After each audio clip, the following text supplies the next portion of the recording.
Starship Flight 11 isn't just another launch. It's the final test of version 2, the last chance before SpaceX upgrades to the powerful V3. What makes it even more intense? There's no backup rocket. This flight must prove Starship's full reusability and reliability for NASA's Artemis missions, or risk setting everything back years. One launch, one shot. Everything on the line. Let's dive right in.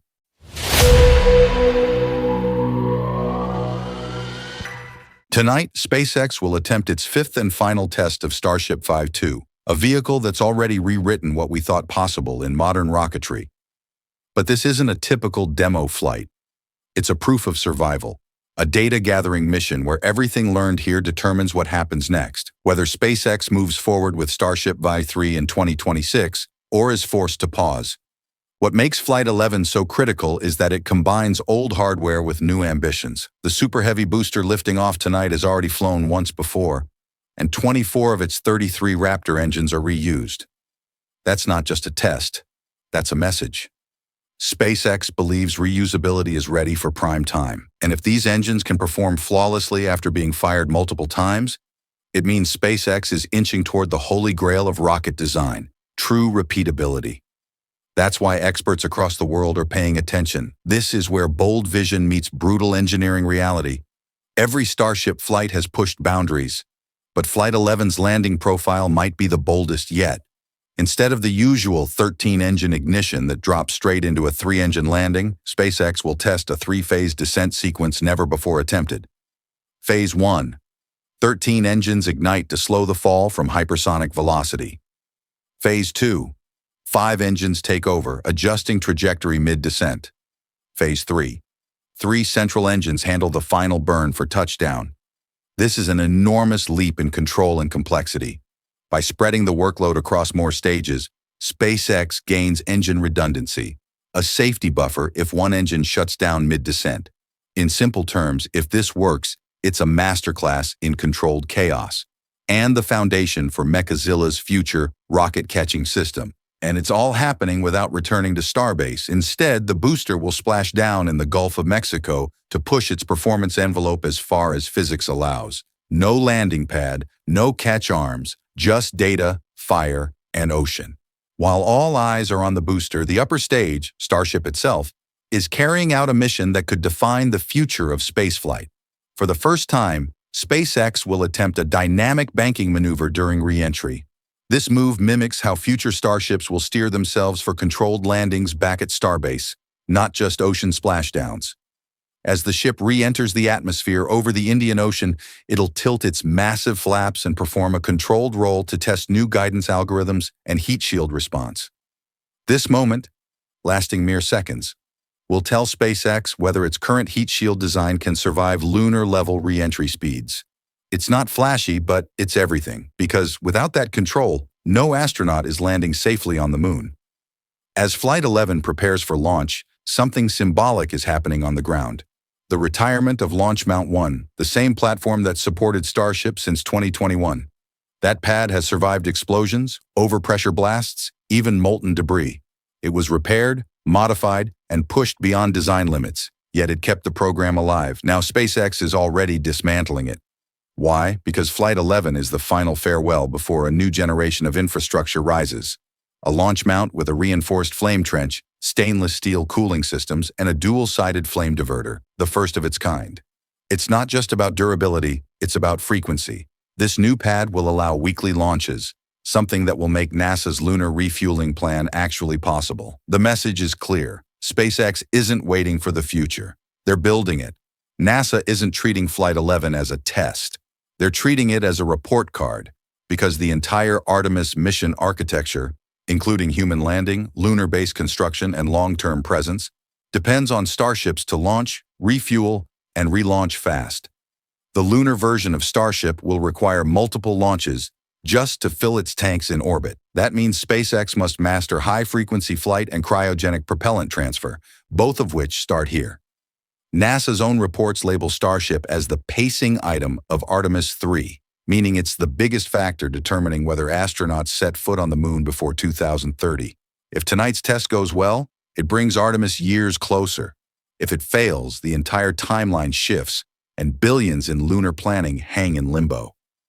That's why, tonight, SpaceX isn't just testing hardware, it's testing NASA's faith in them. Reusing 24 Raptor engines in one flight isn't just bold, it's historic. For decades, rockets were disposable. NASA's Saturn V, the Space Shuttle boosters, Russia's Soyuz, all single-use or partially reusable at best. But SpaceX is proving that engines can survive, relight, and fly again without major refurbishment. That's not just cost-saving, it's transformation. It means the price per launch could drop from hundreds of millions to single-digit millions, opening up deep space to both governments and private companies. The data gathered tonight will drive version 3's design. Faster refurbishment, improved thermal protection, smarter automation. Each mission makes the next one cheaper, safer, and more reliable. It's not hype, it's math. Amid the roar of engines and spreadsheets of telemetry, there's a human story playing out. Hundreds of engineers at SpaceX, some of them fresh out of college, have spent sleepless weeks ensuring every weld, valve, and ignition sequence works in perfect harmony. They know what's at stake. A failure tonight doesn't just mean a lost rocket. It means lost time, lost momentum, and potentially a lost window for Artemis. Elon Musk reportedly told his team, Flight 11 decides the path forward, and he's not exaggerating. If this mission succeeds, Starship moves from experimental to operational. If not, it's back to the drawing board, and the clock keeps ticking for NASA. What surprised experts isn't just what SpaceX is testing, it's how much they're risking simultaneously. A reused booster, reused engines, a brand new landing algorithm, a dynamic re-entry maneuver, and all in one flight. That's unheard of.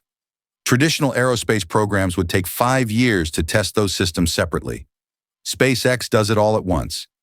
Some call it reckless, others call it revolutionary iteration, but even critics admit this approach works.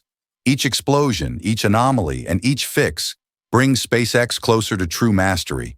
Failure isn't the enemy, stagnation is.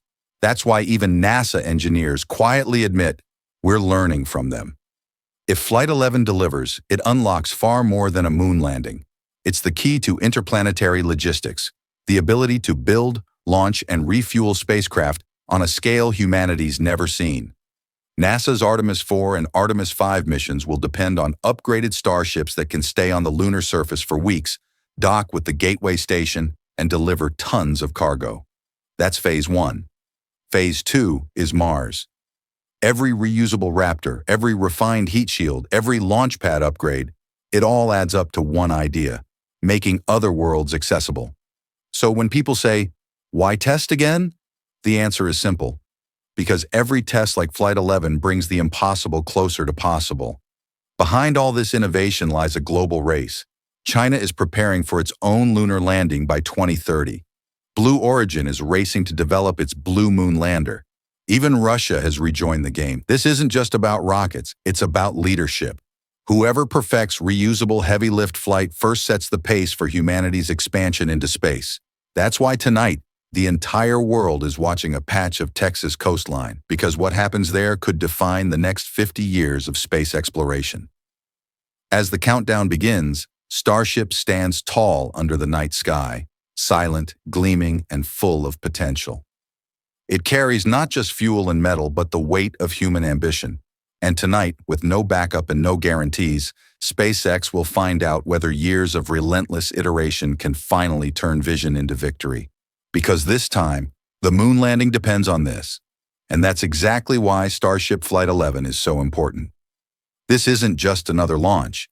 It's the turning point for everything SpaceX has been building toward: full reusability, lower costs, and the path that will take humanity back to the moon.